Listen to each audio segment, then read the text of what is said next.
Welcome, fans, to a Monday edition of the Great North Wrestling Podcast. My name is Jack Kilby, Executive Vice President of Great North Wrestling, and we are very pleased today to have with us the shooter Tony Jones, who fans will recall from the movie Beyond the Mat, but many other endeavors that we're going to get into tonight. Tony, thanks for coming and appearing, and how are you, sir? I'm doing good. Thank you for having me. Well, we appreciate your time. I wanted to get into some of the other aspects of your career that fans may or may not be aware of before we get into your experience with the movie. As you're aware, we had Michael Modest on the Great North Wrestling Podcast recently and provided a lot of insights. Do you still stay in touch with Michael, or do you have any plans moving forward with Michael? Yeah, it's actually funny you brought that up. I just spoke with Mike last week.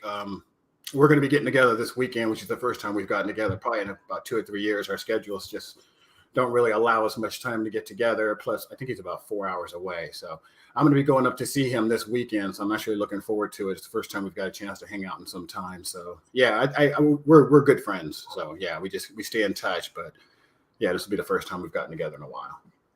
Oh, that's awesome. He did mention that you were a good friend of his, and if the fans haven't seen that video yet on the Hannibal TV, encourage them to check it out in concert with this one. But before we get into the specifics of your career, growing up, what promotion or promotions did you follow that made you a fan of the business, or did you have a different route? No, I'm going to just kind of jerk my chair up here a little bit. It keeps sliding down on me. So you might see me do that a little bit through this podcast. All good, man. Yeah, so I was actually a big fan of the AWA, Vern Gagne and Roy Shire's promotion. I think it was Roy Shire before Vern Gagne. Roy Shire was a little bit before my time, but Vern was the promoter when I used to go with my parents. And some of my earliest, best memories as a kid was going to the Cop House with my parents. So we used to go watch the AWA, and I remember, Nick Bockwinkel and,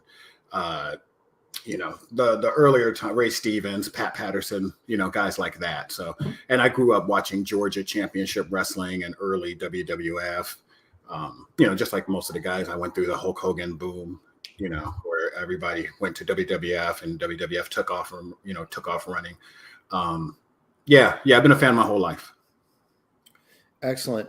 Was there I know you mentioned Bockwinkel, Stevens, and Hogan during that era, but can you delineate that down to a particular performer that you took inspiration from and emulated, so to speak, during your career? This is going to sound funny, but I never really liked guys who had my style. I wasn't a real big fan of like Dr. Death Steve Williams or Gary Albright or, some of these amateur guys, even though I'm an amateur guy, because growing up, I wasn't amateur yet, right? I later turned into an amateur wrestler. But when I was a little kid, I liked Hulk Hogan. I liked Ric Flair, the Von Erichs, guys like that, Ricky Steamboat, and guys you always hear everybody liking, right? Roddy Piper. Guys like that. So I didn't like Brad Rangans, I didn't like, Dr. Death Steve Williams. I didn't like, I liked Buzz Sawyer, who I later found out was a real good amateur wrestler. But, I just kind of thought the amateur style was a little boring out there, unless you're throwing real big suplexes. Right. So, that's pretty much the guys. I didn't really take after any particular wrestler when I developed my style. Fair enough. So can you recall a moment or a time when the factors came together that made you decide to pursue pro wrestling as a career? I was working at a video store when I was wrestling at San Francisco State, and the guy used to come in all the time, and I'd play WWF videotapes on the screen, because we're supposed to promote movies for the public to want to rent, and I would always show wrestling. And this guy would come in every now and then. He'd watch wrestling with me for a little while. And when I finished wrestling at San Francisco State, he told me if I was interested in being a pro wrestler. And I said, well, I've never ever thought about it. And he said, oh, because I can introduce you to this guy who later became Roland Alexander. And he actually put me in touch with Roland, and that's how I got started with APW. So it was a friend of mine through my job at a video store. Oh, wow. Very Russo-esque almost. Oh, yeah. So you touched on the fact that you had a very successful amateur wrestling career. And in fact, I read during research for the interview that you were in some tournaments with Kurt Angle. Do you have any standout moments that you recall from that time period? Really what happened with Kurt, Kurt Angle and I wrestled during the same years in college, and Kurt was a real stud in college because he was a 90-pounder who went up to heavyweight, and this is when he wrestled for Clarion. And what we had in common was there was a guy named John Llewellyn who beat Kurt for nationals, and I lost to John Llewellyn as well in Las Vegas. So when I saw Kurt backstage in WWE, we kind of had a laugh over the fact that, you know, we lost to the same guy. And I think what was funny to me, what Kurt said about it was that Kurt had beat the guy like 6 times that year, you know, in different tournaments and dual meets. And then when it came down to nationals, he beat Kurt. So you had a quite an athletic background going into the pro wrestling business, and you started training, and I hope I'm correct, but my research indicates that you trained under Michael Modest. Is that correct? Somewhat. If I really give credit to somebody who trained me, I think I'd give it to Matt Hyson, Spike Dudley. Like, yeah, Spike Dudley. When I joined APW, he was the guy who was training me. Now, Mike was already doing matches, and Mike was a trainer, but I want to say Mike was doing more like semi-pro stuff because we had it broken into like divisions, right? There was like a beginner's class, and then there was the semi-pro class, and then you had the pro class, right? And I think Mike was doing more like semi-pro, pro, and Matt Hyson was doing the beginners. So all my learning how to bump, chain wrestling, fundamentals, that all came through Matt Hyson. I'm glad it did because Matt was very solid. You know, you guys didn't get a chance to see all that when he was in ECW because they just kept throwing him into the crowd. But I mean, he can work. Yeah. Well, very memorable matches against Mike Awesome and others, to say the least. So your training experience kind of was at the cusp of moving from the old school experience to more modern techniques. Did you find it to be as physically and emotionally taxing or mentally taxing as a lot of guys talk about from your era? You know, me personally, I never found pro wrestling to be that hard. I felt like the hardest stuff I ever did was amateur wrestling. I remember a lot of the guys just throwing up when we were going through training, guys throwing up, guys couldn't last, guys quitting. And I just, you know, you guys would have never did anything in, you know, San Francisco State, you know. So I don't recall it really, nothing really being that taxing. I mean, I went into it expecting for the bumps to hurt. Right. I never put myself in like really ridiculous situations where, you know, I'm going through thumbtacks and, you know, things like that. Right. So I tried to stay true to wrestling as much as I could. Right. While we still move into this new generation. During my time, it was like the Attitude Era. Right. So they were doing everything like with this Attitude Era and a little hardcore, and ECW was around. I still kind of kept my stuff wrestling. Right. So I think that served me well because today I have no injuries, you know, no gig marks, things like that, right? Well, definitely a testament to your toughness then if you had that kind of preparation and mental fortitude to get through the training process because not many individuals speak of that era and, you know, coming out without some physical hampering, to say the least. I mean, I'm sure Hannibal will agree with me. I mean, you know, the amateur is probably the toughest thing he's done as well. I mean, he's taken it to the highest levels, you know, so I'm sure he can attest to it as well. I mean, some of the stuff that we had to go through for amateur wrestling and, I'm glad for the experience of the amateur wrestling, because I would have never probably gotten to pro wrestling without it. So this kind of a sidebar, but this leads me to ask, what's your opinion of the current push from the WWE to recruit athletes from other sports, including wrestling, to become pro wrestlers? I know a lot of the commentators, are somewhat critical of that because of the fact that there's more to pro wrestling than the athletic aspect per se. But it would seem to me that guys like Gable Stevenson would be ready made for success. Is that your view too? I think when Brock Lesnar came along and was very successful, I mean, Kurt as well, I think they learned that, they could make some money off these amateur wrestlers. I also think that UFC is a real hot commodity right now. And, amateur wrestlers, people understand it better now. So if a guy's going to, do any sort of submission holds or just the chain wrestling, I think people understand it a little bit more because of the MMA. I think it's good to pull from the amateur wrestling pool, so long as the guys, can, have a little bit of flair to them. A lot of amateur wrestlers don't like pro wrestling. I mean, when I grew up in amateur wrestling, it was a joke to like pro wrestling. I remember being like in the back of the bus, reading my magazines, like hiding it, because everybody was like, that's that fake stuff. Right. So it's not something that's always well received by your colleagues. Right. So I just hope that the wrestler that they recruit does have the charisma to go along with it. I think that's always been kind of like the problem. Brock had it, Kurt had it, but I just hope that the new talent they bring in has it as well. Yeah, that's the intangible. So you made your debut with APW against the Raging Bull Manny Fernandez, according to my research. That man was by then a very accomplished veteran. What are your memories of that particular circumstance, and how was your mental preparation stepping in with such an accomplished vet? So your research is very, very, very good.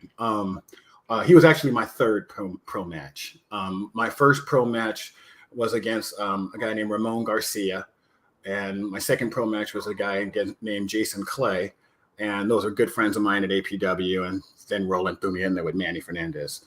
So I remember being scared because I had been watching Manny on WCW television back in 1984 when he was tag team partners with Rick Rude. And, he was tag team partners with Dusty Rhodes and, the Raging Bull, Manny Fernandez, had a lot of respect for him. And I remember in the match just listening to him, and him taking me up for a high vertical suplex. And I'd never taken one before, never taken one in practice or anything.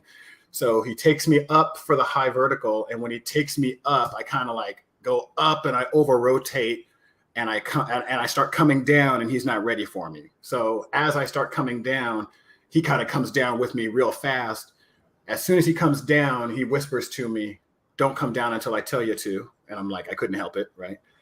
And he hits the ropes, and he comes up with a knee, and I'm like, okay, he's going to drop his knee right across my face for coming over on that suplex. And I remember Manny dropped a knee right on my forehead, and I didn't feel a thing.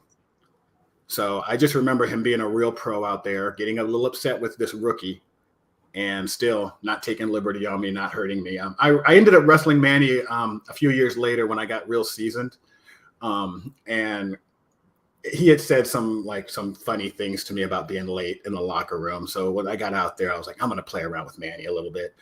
So we're out there, and we do a little amateur wrestling exchange, and he's trying to stand up, and I won't let him stand up. Right. I'm just holding him down. So he stands up, I bring him down. He stands up, I bring him down. He's like, Tony, you want to let the old guy lead? And I said, yeah, sure. Right. So he stands up, hits me with an elbow, hits the ropes, and then hits me with a flying burrito. Right. And when he hits me, and I've been watching that since I was a kid, right? So when he hits me with that, I take the bump, I scoot, right? When I hit the floor, I hear Manny click, cling, grab a chair, right? So I'm like, okay, for playing with him in the ring, he's going to give me a receipt. And as he comes over to me, I'm ready for this chair shot. And all of a sudden, pop, and it's loud. Everybody screams, and I didn't feel a thing. And I remember being out there a couple of times making Manny mad, and never did he ever take liberty. He was always a professional. So that's what I remember most about my matches with Manny. It's like this young kid got wise with him, and he still was a professional. And that brings up a pretty salient point that a lot of fans talk about today, and commentators, and that being those wrestlers from the bygone era that had the opportunity to work, 5, 6, 7 nights a week, and really season and learn their craft. We don't have that anymore in the modern era. Do you think that's part of the reason why, so to speak, the business is, although financially successful, many comment on the fact that the work just isn't what it used to be? Yeah, that might be a lot of different factors, though. I mean, I think that the whole organization, they're cookie cutting their wrestlers, right? They all want them to kind of look similar, act similar. Guys, you hear all the time, guys are not reaching for the brass ring, but I think you're afraid to reach for the brass ring, because if you don't perform the way they want you to, you're done, right? So I think that's a big part of it. Is just people are kind of afraid when, like you've worked so hard to make it to WWE, now you're afraid of losing your job, right? So I think everybody just tries to do what they know is successful. They try to be like the next guy because, hey, he's doing well, right? So, and that's always been the case, right? If you see somebody else doing well, you're going to try to emulate that because, hey, the company likes it. I mean, he's successful. So I think that's a big problem of what's going on today is, if a wrestler doesn't have real good wrestling skills, but he's over and the company is pushing him, it kind of sends the message wrestling is not as important, So now guys are going to start saying, hey, maybe my wrestling isn't as important. Because, I listen to podcasts and I hear, some of these wrestlers talking, and it almost appears now that wrestlers almost feel like, I think I did the wrong thing wrestling so much. All I really needed to do was talk. So it's like the business has changed as a whole, I think, just it's gotten away from the wrestling. That's why when we see a really good match, we pop for it, Absolutely. So you were a fixture during the APW era, made famous in the movie about the Gym Wars concept. Do you have any recollections as to how that came together under, and we'll talk about Roland Alexander, of course, but any standout moments as to the development of that as a fixture in the indie scene in California?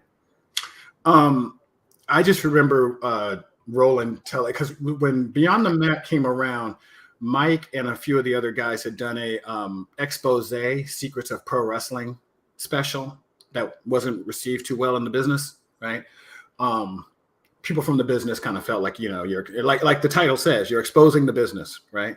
So it kind of had like a bad rep associated with it. So when Barry came along, we really didn't know what to think, right? We were like, okay, is this going to be like another expose like that? Is he going to just kind of pull back the curtain and make wrestlers look stupid?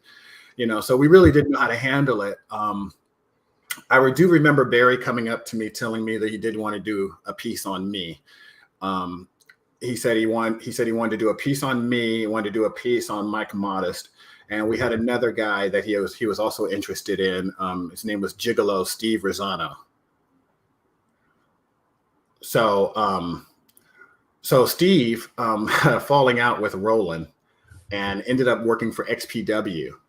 And I know he's kicking himself for that because he missed out on Beyond the Mat. And I was there when Barry had told me that, he wanted Steve as well. So he put Steve on the back burner and basically focused on myself, Modest, and Matt Heisen, which a lot of people didn't know this. Matt Heisen was going to be the third guy, but by the time Barry had come back to do the shooting, Matt had already left to go to ECW. Mm-hmm. Yeah, but Matt was going to be one of the guys also that he focused on, because he thought it was interesting how Matt was so small, in a business with giants, that whole thing,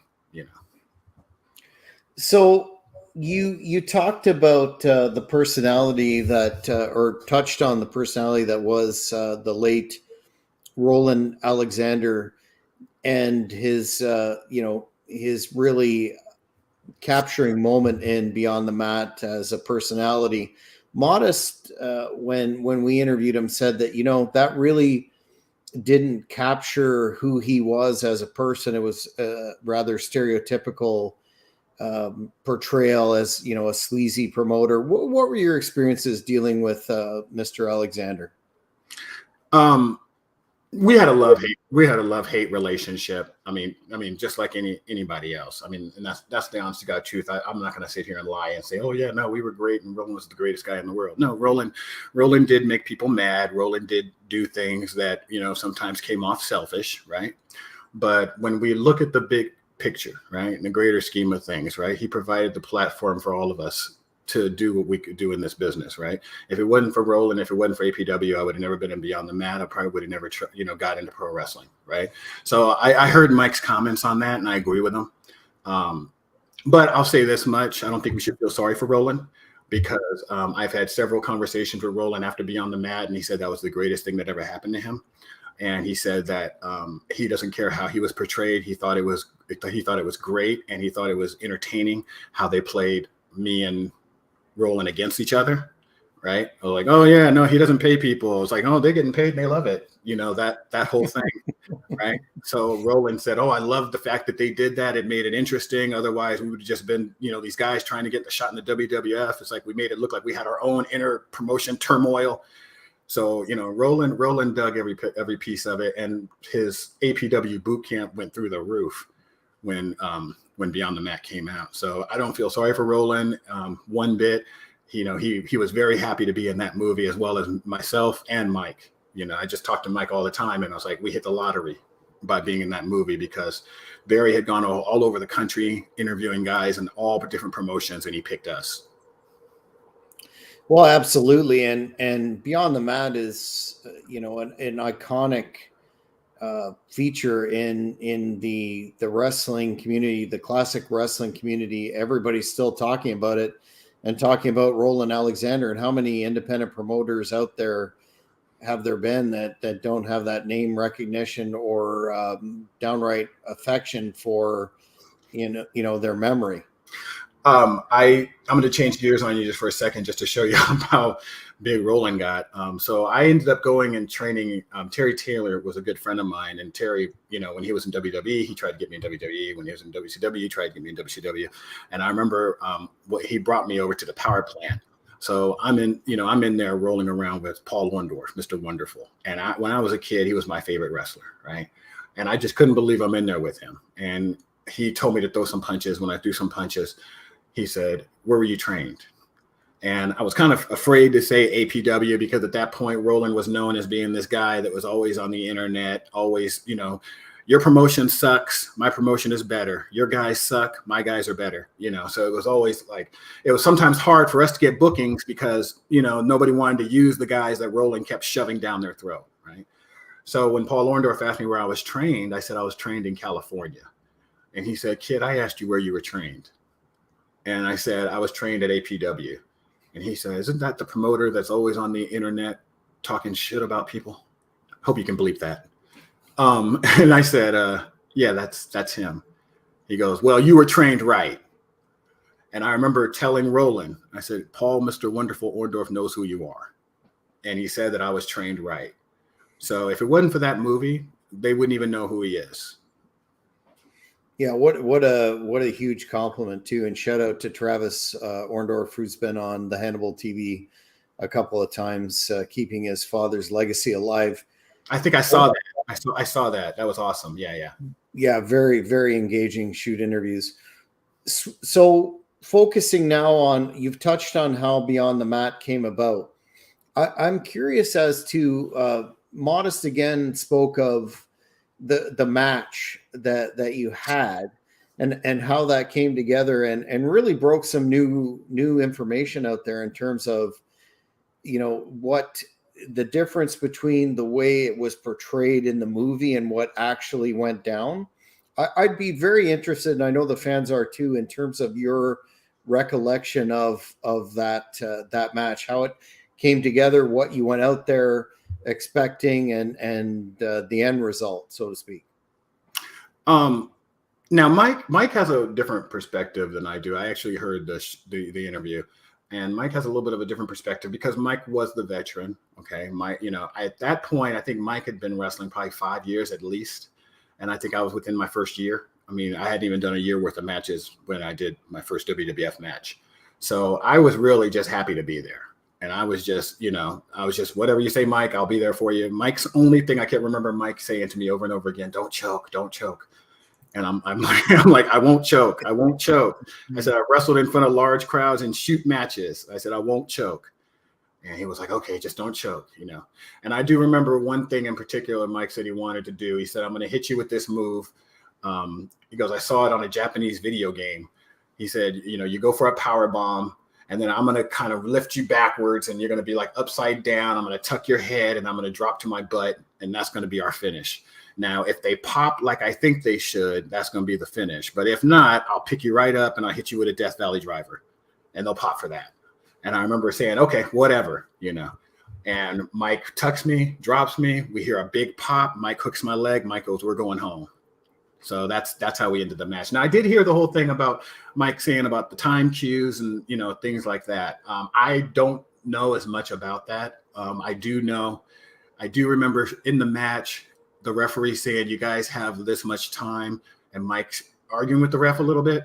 I do remember that. Now, him saying something to the effect of, no, we're supposed to have this much time, or like he was arguing a little bit with the ref. And I just remember I was just listening to both of them. And there was a spot in the match, which is the finish, where I hit Mike with a belly to belly off the top rope. As soon as we land, the referee comes down and he's like, you guys got 10 seconds. And when he says you got 10 seconds, you see Mike completely no-sell the belly to belly. He just kind of turns over, starts working his way to his feet. I'm getting to my feet. I grab him. I throw him in for a power bomb. I lift. He blocks the power bomb, reverses me, drops me on my head. 1, 2, 3. Referee comes right over as he counts 1, 2, 3. Go to the locker room. And then we just rolled out of the ring. So that's how I remember it. I remember it being one of the greatest moments of my life, and us walking back into the locker room and everybody just telling us how great it was. Jim Cornette, Bruce Pritchard. Bruce Pritchard was a little upset. I saw him talking to Mike, but I just kind of walked right past it. I saw the moment a little different than Mike did. I was just happy to be there, and I just kind of listened to everybody, and it was a great experience. Fair enough. What was the a lot of fans still remember the scene in the movie where Jim Ross, who I believe was head of talent relations, talking to you at the end, saying that if you do this or that, you'd be in the hunt. And it generally seemed that, there were possibilities in the future. What was the backstage environment like during that iconic period? And how did you leave that tryout? Was it the same as Mike? Did you have optimism that you were going to get that call and go to developmental or whatever? So the way I see it was, well, I think Mike, as we were leaving, Mike's attitude was a little different because Mike had been doing this for 5 years. He had already had a match before, right? So I'm only within my first year. I'm just so happy to be here, and I can't believe I'm already within my first year and I've already got a WWF match under my belt. So even if they didn't bring me back, I kind of still felt like I lived my dream. I wrestled in the WWF, right? So everybody has a different perspective on different things, right? So that's how I saw it. Is I just lived my dream. If I get more, that's even better, right? So so when we were getting ready to leave, I'll tell you exactly what what Jim Ross said. He told me to get bigger. So he told me to fill out your chest, fill out your shoulders, change your singlet, get something a little bit more flattering. And I took his advice. I went and I got about 35 pounds heavier, changed my uniform. I reached out to Rob Van Dam. I'm going to give him a plug. I reached out to Rob Van Dam. I ran into him a few times after this, and I was like, when I was a beginner, I was looking for the right kind of singlet and airbrushing, and he turned me on to the person that makes his singlets and the person that airbrushes. So he was super cool. That was when he was in ECW. I'd met him down at Rick Bassman's organization, UPW. So yeah, Rob was real cool at the beginning of my career. So I did get better uniform, better boots, filled out a lot, came back and did some more matches with WWF. And when I did, I told Jim Ross, I said, "Do I look better now?" And Jim's like, "Oh yeah, you look much better, kid." So I remember, okay, at least I'm in the hunt now, you know. And I've had a bunch of matches. I think I had about maybe 6 or 7 matches with WWF after that. So, you know, they kept bringing me back. So I was grateful. Yeah, and how nice of a guy legit is Mick Foley. Everyone still talks about that scene where he was, encouraging, etc. Was that just a spontaneous moment, or how did that come about? So funny you brought that up. Yeah, so he's a super nice guy. I've met him a few times after that, and I mean, very, very, very. What you think he is what he is. You know, super nice guy. So after the match, I'm in the locker room and I'm taking off my boots. As I'm taking off my boots, he walks up to me and he was like, "Hey, you had a good match there." And I was like, "Oh, thank you." And he goes, "That's going to look good for the movie." And I'm like, "Yeah, I hope so." And he was like, "Yeah, I just want to say good job." I said, "Thanks." And as he's walking out, Barry walks in. He goes, "Mick, that was perfect. Can you do it again for the camera?" And Mick kind of looks at me and he was like, "But that was genuine." And Barry was like, No, that's great. Just do it again."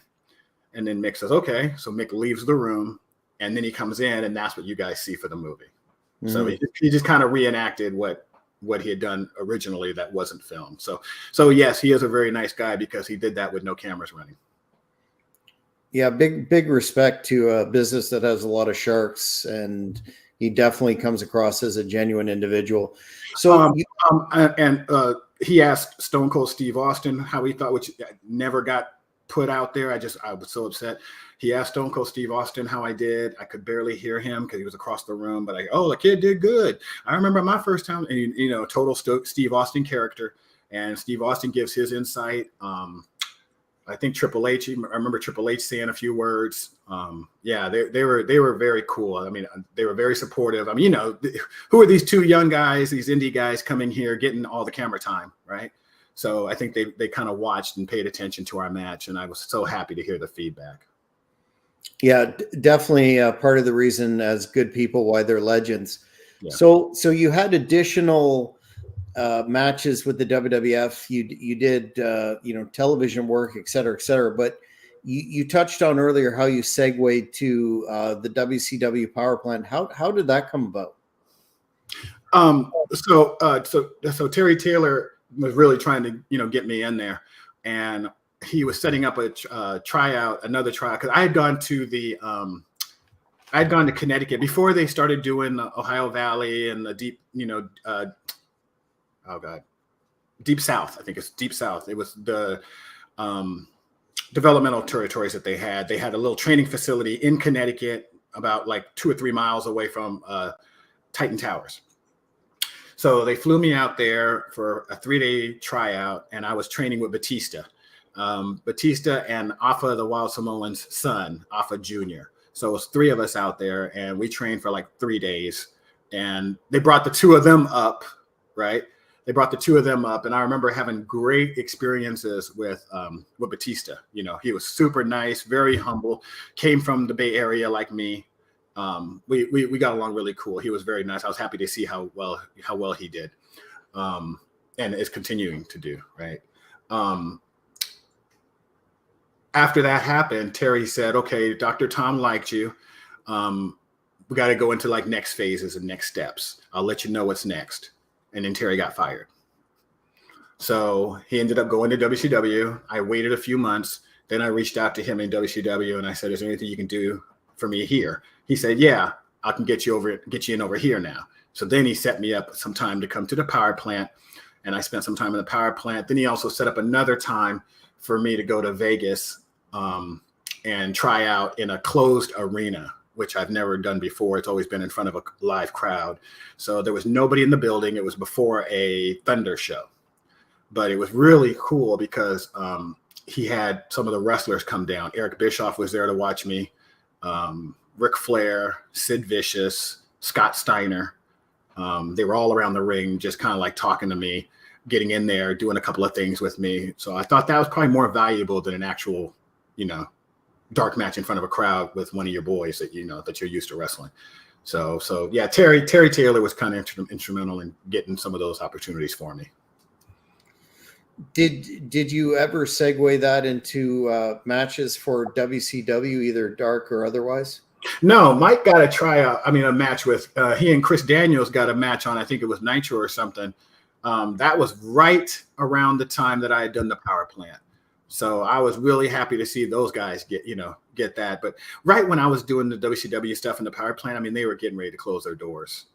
I mean, it was 2000, 2001. It was somewhere around there. And it was, it's just, they were at the very end. And I think that was one of the reasons that Mike and Chris didn't get signed. It's like their contract got lost or something.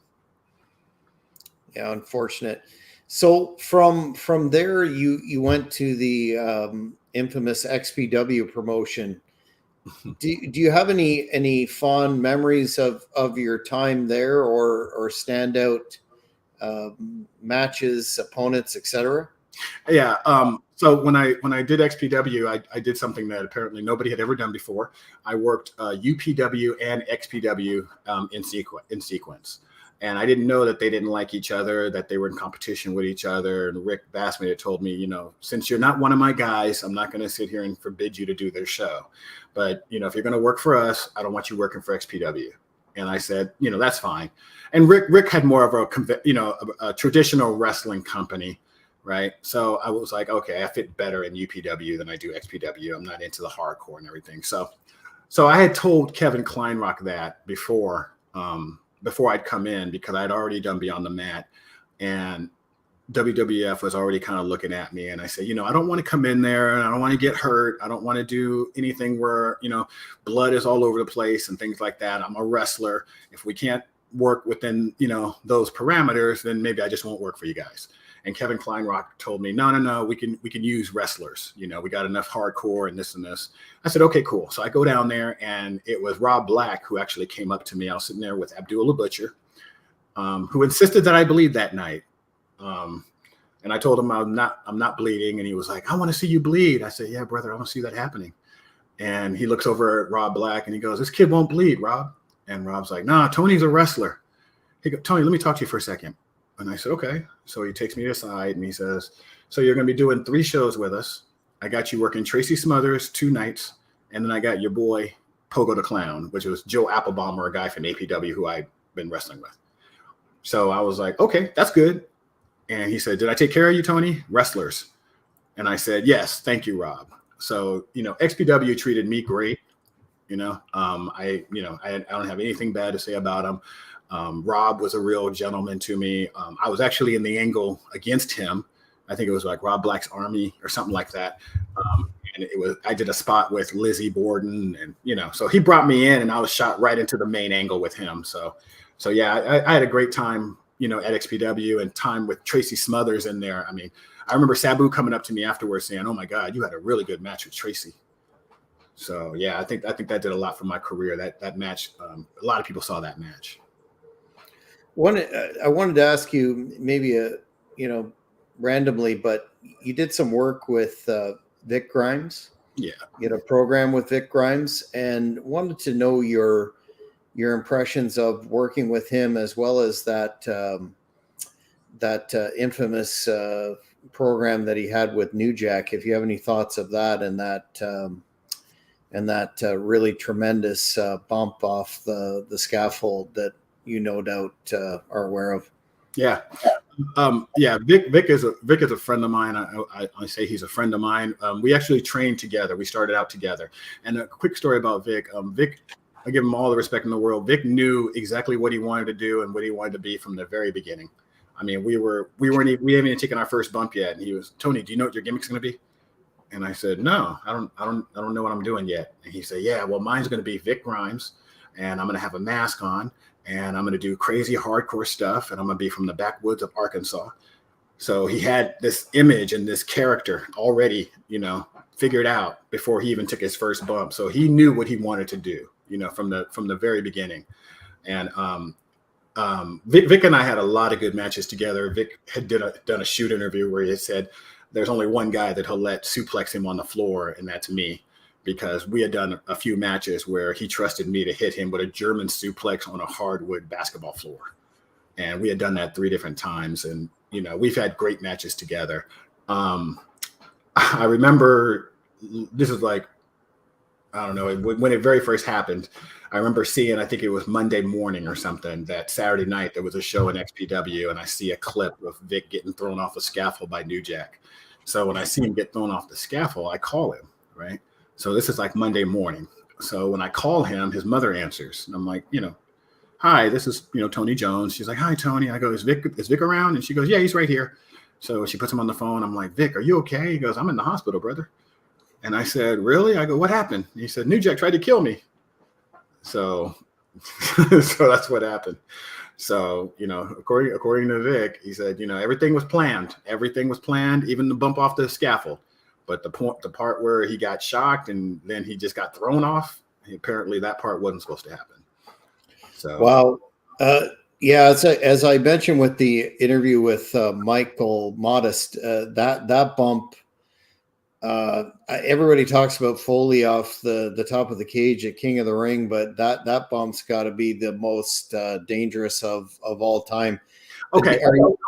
All right. I think Mick's is the worst. Okay. I do. And I think Vic's could have been worse. I think what saved Vic is because Vic hit that top rope, right? When he hit that top rope, he bounced off and went back into the ring.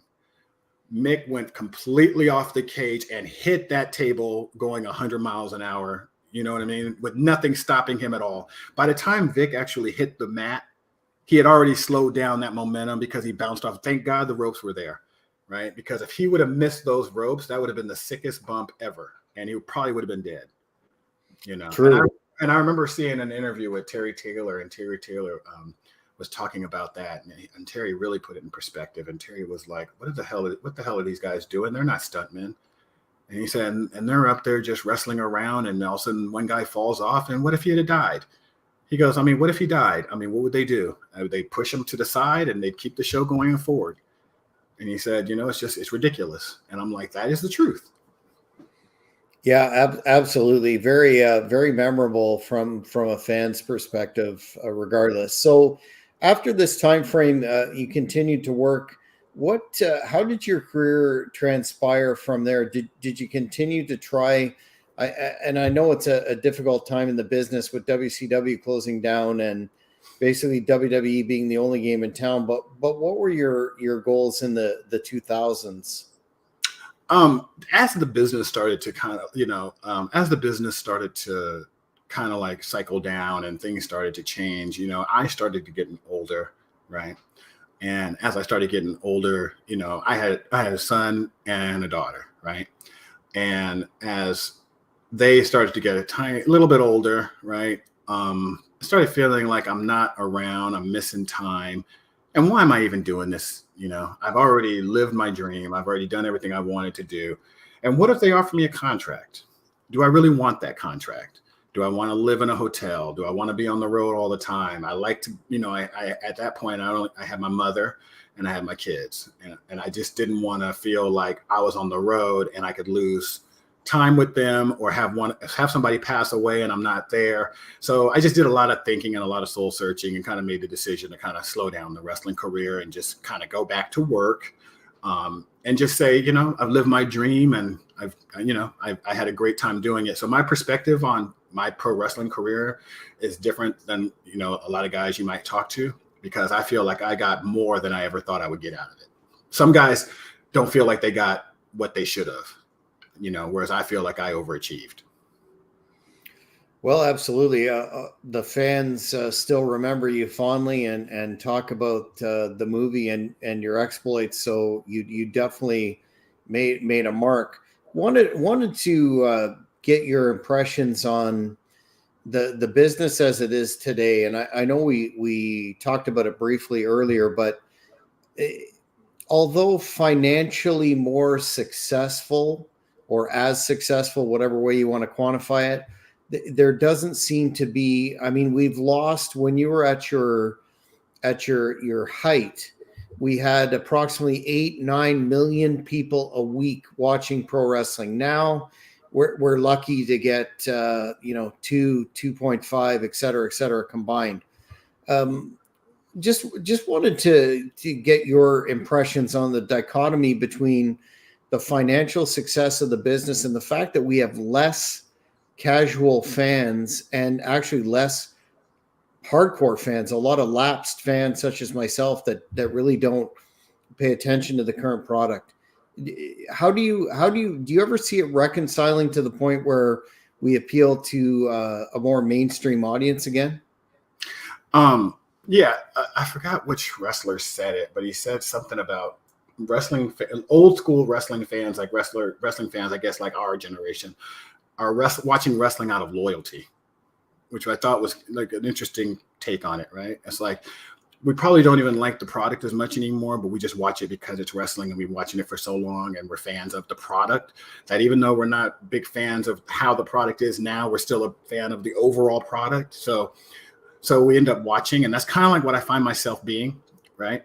I don't care so much. I'm just like all these, disgruntled vets that talk about, oh, back in our day, I do feel like back in the older time, the wrestling was better. I felt like you believed. And when you watch the audience, people aren't laughing, they're not laughing like they're, when a wrestler, when a heel does something, people are laughing, because they know he's acting, But back in the old days, when a heel would do something, people would be shocked, and you'd see the reaction on their faces.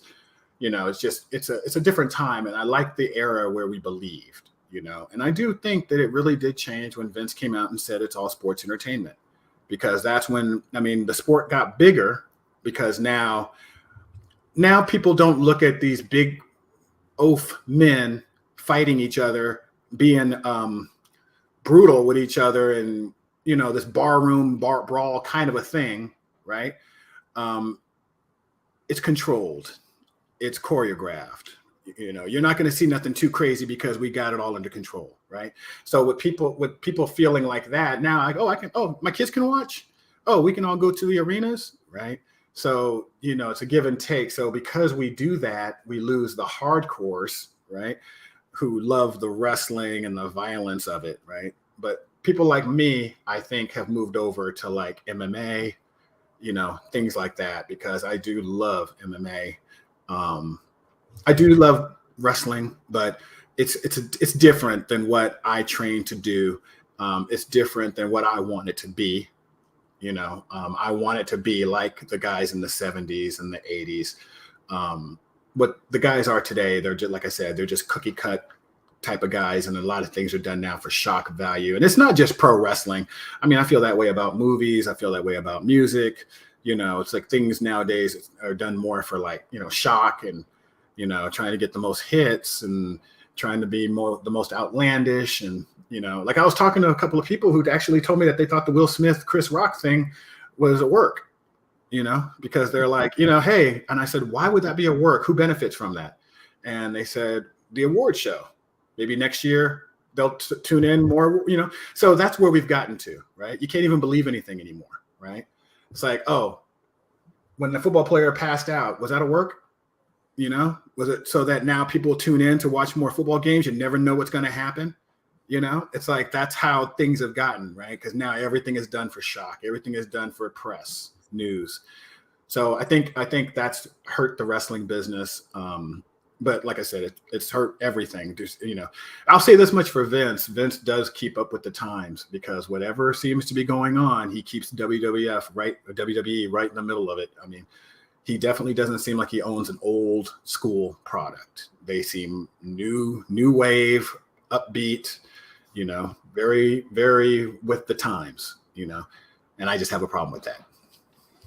Well, you're not alone, and that's why the Hannibal TV is quite the number one channel in combat sports and pro wrestling in Canada, because of a lot of the fans, craving the nostalgia. But since you brought it up, I want to ask you a side note. I am a co-host on the Old School Shooters podcast, which is a MMA combat sports podcast with the King of Connecticut and the host of the MMA Power Hour, Colin Crandall. Wanted to get your thoughts on the power slap phenomenon and how divisive an enigmatic product that is at this juncture. Okay. I don't like it. but for some reason I find myself watching it. But I watch it and I kind of cringe a little bit. Standing there waiting for a shot, that just doesn't seem right to me. I mean, boxing, MMA, I mean, you bob, you weave, you block, okay? But just standing there with your hands behind your back, biting down on your teeth, give me your best shot, that just seems stupid to me. And when I see Dana White, I feel like we're watching people hurt themselves who don't know any better, and we're getting amusement off of that. I never felt that way about boxing. You can say the same thing about boxing. These guys are pounding each other in the head, and who knows what kind of head trauma they'll have later. But they're warriors, in my opinion, right? And it's like, if you could take some years off their life so that they could be warriors, I bet you they'd say that's an even trade. I'm good with that. If me being a warrior and a 5-time world champion means I die 10 years younger, I'm okay with that. So some people have that, that warrior mentality, and I'm okay with that. Because, you got to, they're warriors. I don't think of the slap fight guys as warriors. I mean, just because you can stand there and take a slap to your face doesn't really impress me at all. So, but I do find myself looking at it. I don't know how long I'll look at it. I think eventually I'm just going to get tired of it. But yeah, I usually like everything the UFC puts out, but not this one. No, you're not alone, and that seems to be the preeminent view of the product. It seems to me to be extraordinarily tone deaf in this age where we're becoming aware of CTE and head trauma. Not boxing and MMA are different in so much as the fact that people can defend themselves, and you're not taking unanswered shots. But we'll see how it goes. Now, let me ask you this. Now, I know UFC and Dana; those guys are smart. I know they've done their research. Now, is it safer taking slaps to the face than it is taking punches to the head?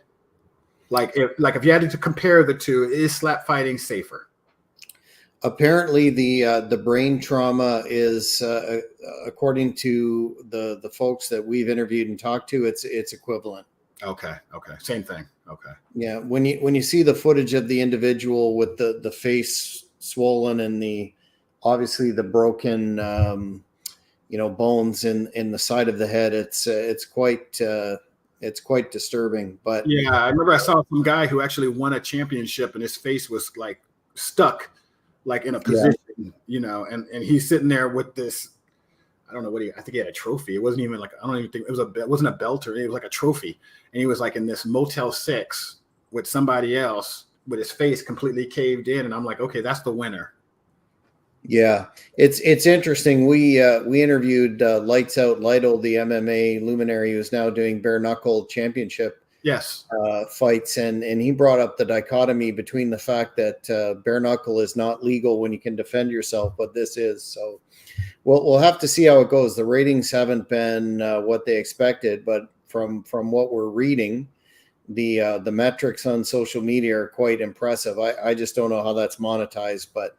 And anyway, we'll have to see how that plays out. But I wanted to ask you, I understand your son is a budding podcaster and wanted to get some information from him. Could you give us the fans of the Hannibal TV some more information where they could check that out? Yeah, I'll let him talk. He's sitting right next to me, but so he's my son, Anthony Jr., and he's a big time wrestling fan, and of course, he's been watching my stuff over the years, stuff that I shove down his throat, make him watch it, so he's become a fan, right?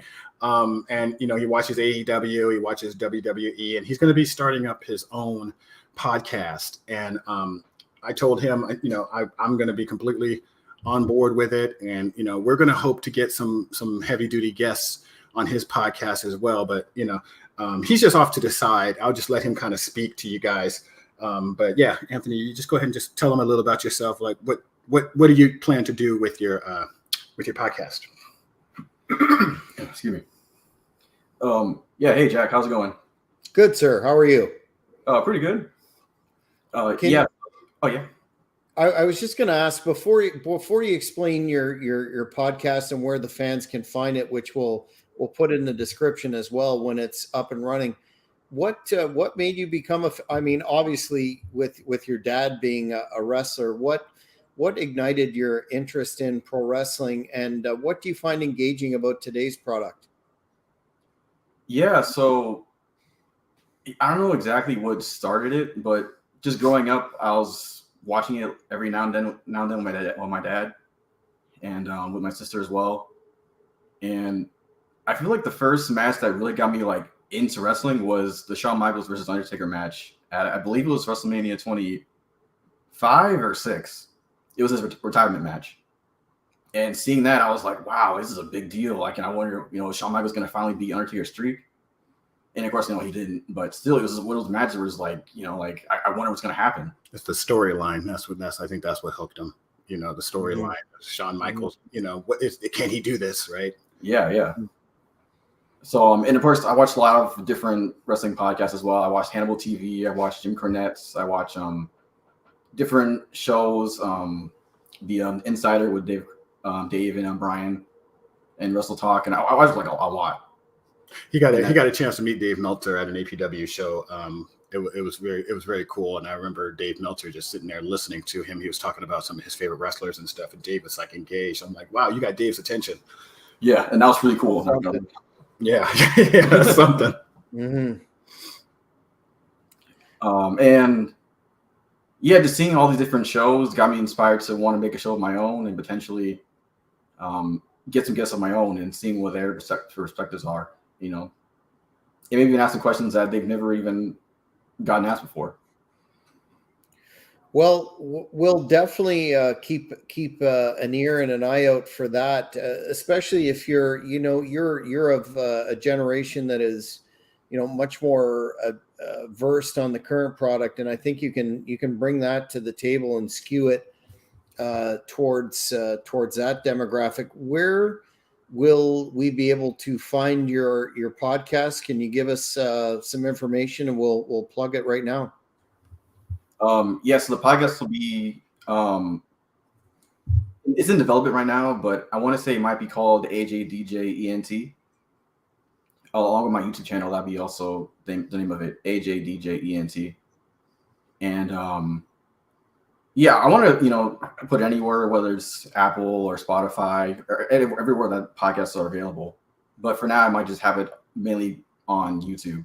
And we're going to try to get it out on social media, try to get it out there on social media and try to get people to hear about it and, listen in. So, well, once you're good to go, let us know at the Hannibal TV, and we'll certainly plug that for you, because you are your fans and your fan base are the future of the business. And as much as we love and respect the nostalgia, we have to look towards how things are going to progress, and definitely with your attenuation to that, you can make a significant contribution. So we'll support that in whatever way we can. What'll be kind of nice too is we're gonna do a thing, he and I together, where it's kind of be like the old school look upon things compared to the new school way of doing things, right? So, his perspective is going to be of today's modern generation, like you said, right? Whereas I have the old school perspective. So that'll give a different audience, will give us a broader audience range, right? So the old school people will have something to listen to, because they'll be like, hey, Tony knows exactly what I see too, right? And then the younger audience can relate more to him. So we plan to do a little bit of that too, to kind of like open up our audience a little bit. Well, we'll definitely look forward to that and support that in whatever way you can. We can absolutely have you back on the Great North Wrestling Podcast, maybe to do an introduction or whatever you happen to have going on at the given time. But in the meantime, where can we find you on social media, Tony? You can find me. I'm at TSTJ007. So that's pretty much everywhere, TikTok, Twitter, Instagram. If you go to Facebook and type in Shooter Tony Jones, you'll find me. So do you have anything you want to plug or no? Nothing's in development yet, but okay, soon to come. You can go to my social media as well, because I'll be plugging his stuff too. So when you go to my social media, keep on the lookout, because when his stuff is ready to be put out there, it'll be on my social media as well. Well, we'll definitely look forward to that. Keep in touch, and we'll be sure to have you back when the moment is right. In the meantime, I want to thank you for your time tonight on the Great North Wrestling podcast. And again, we'll look forward to seeing what happens in the future with yourself and your son. Thank you, Jack. Really appreciate the time. Thank you so much. Thank you, fans. That's another edition of the Great North Wrestling podcast. We'll see you on Sunday. Take care.